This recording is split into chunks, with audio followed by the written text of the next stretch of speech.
In die hartjie van Afrika bly die klein dogtertjie genaamd TMI. TMI staan vir Total Member Involvement, die 7de dag Adventiste evangelisasieprogram waarin elke lid betrokke raak om Jesus met iemand anders te deel. Die meisie met die naam TMI is gebore net toe TMI evangelisasie haar tuisland Burundi oorstroom het. Dit was 'n opwindende tyd toe die Burundiese mense hulle bure, vriende, familie en selfs vreemdelinge van Jesus vertel het. Mense het in klein groepies bymekaar gekom om die Bybel te bestudeer. Daarna het hulle by groot evangelisasie byeenkomste bymekaar gekom. Baie mense het hulle harte vir Jesus gegee by hierdie byeenkomste en is gedoop. TMI se pa en ma was verheug om aan TMI evangelisasie deel te neem, deur ander van Jesus te vertel. Hulle vreugde het 'n hoogtepunt bereik toe 'n baba dogtertjie te midde van al die TMI aktiwiteite vir hulle gebore is. Haar ouers het besluit dat die perfekte naam vir hulle perfekte dogtertjie TMI was. As baba was TMI 'n voortdurende herinnering vir almal dat hulle iemand anders van Jesus moes vertel. Wanneer hulle TMI se naam geroep het, het mense onthou dat God hulle geroep het om deel te neem aan totale lidmaatskapsbetrokkenheid, oftewel Total Member Involvement.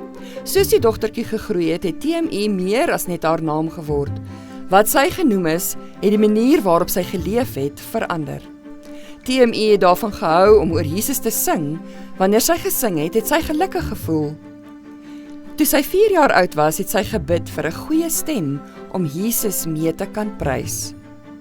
Liewe Jesus, help my sodat ek kan sing, het sy gebid.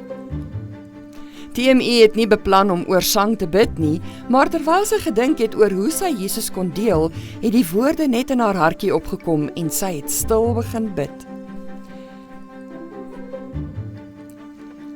TMI het dag na dag dieselfde gebed gebid.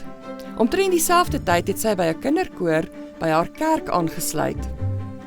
Een van die kerklidmate het opgemerk dat sy 'n soet stem het en voorgestel dat sy alleen kon sing. Kerklidmate het haar selfs gehelp om 6 liedjies in 'n professionele musiekateljee op te neem. Ander kerklidmate het ook TMI se besondere stem opgemerk en haar begin nooi om by Sabbat-eredienste te sing. Toe is sy genooi om by groot evangelisasie byeenkomste te sing. TMI se ouers was verheug dat sy vir Jesus sing. Kort voor lank het TMI met graad 1 in 'n openbare skool begin. Sommige van haar klasmaats het die onderwyser gevra of sy vir hulle kon sing. Hulle het haar in die kerk en by evangelisasie byeenkomste gehoor sing en hulle wou hulle eie konsert hê. Die onderwyser het ingestem en TMI het by die skool begin sing. Nadat sommige van haar klasmaats haar hoor sing het, het hulle haar op 'n Sabbat kerk toe begin volg. Hulle het gevra of hulle saam met haar in die kerk se kinderkoor kon aansluit. Toe die kinders haar huis toe gaan, het hulle hul ouers gevra om die volgende Sabbat saam met hulle te gaan. So het 'n dogtertjie genaamd TMI 'n lewende voorbeeld van Total Membership Involvement geword deur haar stem te gebruik om Jesus met ander te deel. Hoe kan jy Jesus met ander deel? Een van hierdie kwartaal se sendingprojekte is die Buganda Apteek, 'n kliniek naby TMI se huis in Burundi. Dankie dat u bydra tot hierdie belangrike projek.